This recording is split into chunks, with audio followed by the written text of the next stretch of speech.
Je me suis réveillé avec un message vocal de moi-même. La voix disait « Ne rentre pas dans la salle de bain ». Le vibreur de mon téléphone m'a réveillé à 3 heures du matin. J'ai tâtonné dans le noir, les yeux encore flous pour saisir l'appareil. Un nouveau message vocal. Aucun appel manqué. C'était étrange. Comment pouvais-je avoir un message sans avoir reçu d'appel? À moitié endormi, j'ai appuyé sur lecture et porté le téléphone à mon oreille. « Jake, écoute-moi. » Mon estomac s'est noué. C'était ma voix exacte, mais affolée, haletante. Quoi que tu fasses, n'entre pas dans la salle de bain. Peu importe ce que tu entends ou ce que tu crois devoir faire. Reste dans ton lit jusqu'au matin. S'il te plaît, fais-moi confiance. J'ai déjà fait cette erreur. Le message s'est interrompu brusquement. Je me suis redressé, complètement réveillé à présent, le cœur battant à tout rompre. J'ai vérifié le numéro. C'était le mien. L'heure d'envoi du message correspondait exactement à 3 heures. Mais mon téléphone n'avait pas sonné et je ne m'étais certainement pas appelé moi-même. Je me suis levé avec précaution, comme si un mouvement brusque pouvait déclencher quelque chose. L'appartement était silencieux, à part le ronron du réfrigérateur et le bruit lointain d'une voiture dans la rue. Tout semblait normal. Mais cette voix, ma voix avait l'air tellement désespérée, vraiment terrifiée. Comme pour répondre à mes pensées, un bruit sourd est venu de la salle de bain, puis un autre, comme si quelque chose tombait sur le carrelage. Mon esprit rationnel a tenté d'expliquer. Le bâtiment qui travaille, un voisin qui bouge, des tuyaux bruyants. Mais l'avertissement me revenait sans cesse. N'entre pas dans la salle de bain. Un autre bruit, plus fort cette fois. Puis un bruit d'eau, pas celui du robinet ou de la douche, plutôt celui des toilettes qui coulent sans fin après une chasse d'eau. Je suis resté figé au milieu de ma chambre,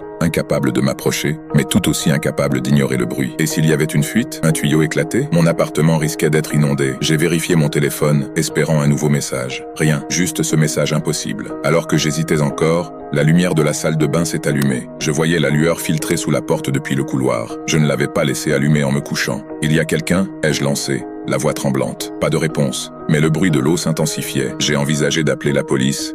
Mais que leur dire? Que je m'étais laissé un message pour me mettre en garde contre ma propre salle de bain? Que j'avais peur de mes toilettes? C'est ridicule. Je soufflais, tentant de me donner du courage. C'est ma salle de bain, dans mon appartement. J'ai fait un pas vers la porte. La lumière a vacillé. Mon téléphone a vibré dans ma main. Un nouveau message vocal. Même numéro. Le mien. J'ai appuyé sur lecture, la main tremblante. Je t'avais dit de rester à l'écart. Ma voix, mais cette fois rauque, comme si j'avais crié pendant des heures. Tu n'écoutes jamais. Tu crois être rationnel, mais tu retombes encore et encore dans le même piège. Il est là, il t'attend. Et si tu ouvres cette porte, tu seras de nouveau à ma place, là où nous sommes tous. Une pause, puis plus doucement. Si tu peux encore m'entendre, fais demi-tour. Sors par la porte d'entrée. N'emporte rien. Ne prépare rien. Pars. Il ne peut pas te suivre dehors. Pas tout de suite. Il te reste un peu de temps. Le message s'est terminé dans ce qui ressemblait à un sanglot. Une sueur froide m'a parcouru l'échine. J'ai reculé jusqu'à la porte d'entrée. Peu importait si c'était une blague ou un bug. Quelque chose clochait profondément, et chaque fibre de mon corps me hurlait de fuir. J'étais presque à la porte quand mon téléphone a réellement sonné. Cette fois, il vibrait pour de bon. Mon propre numéro s'affichait à l'écran.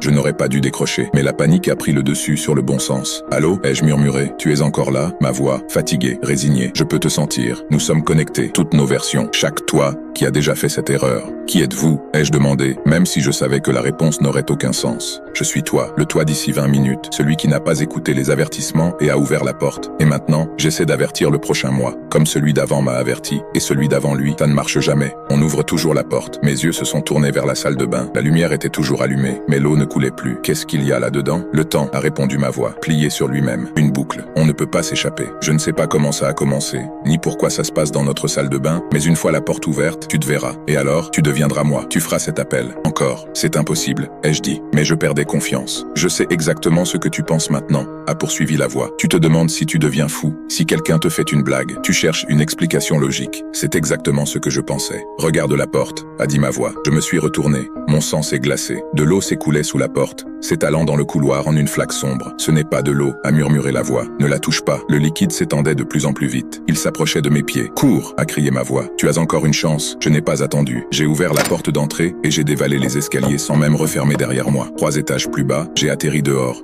Dans l'air frais de la nuit, essoufflé, j'ai levé les yeux vers ma fenêtre. La lumière de la salle de bain a vacillé, puis s'est éteinte. Mon téléphone a de nouveau vibré, un autre message vocal. Je ne l'ai pas écouté. À la place, je suis allé au dîner ouvert toute la nuit en bas de la rue. J'ai commandé un café. Je suis ici depuis des heures. J'ai regardé le soleil se lever. Je me demande ce qui va se passer, si je peux rentrer chez moi. Mon téléphone est resté silencieux depuis que je suis parti, mais quelque chose me tracasse. Un détail que je ne comprends pas. Si je suis ici, en sécurité, qui m'a laissé ce premier message? Qui était le moi qui a appelé? À moins que cette fuite ne soit pas réelle, à moins que je sois encore dans la boucle, juste ailleurs. Je regarde l'heure, 3 heures du matin. Ce n'est pas possible. Je suis là depuis des heures. J'ai vu le jour se lever, mais les vitres du dîner sont noires. L'horloge au mur affiche 3 heures. Mon téléphone sonne. Mon numéro s'affiche. Je sais déjà ce que je vais dire.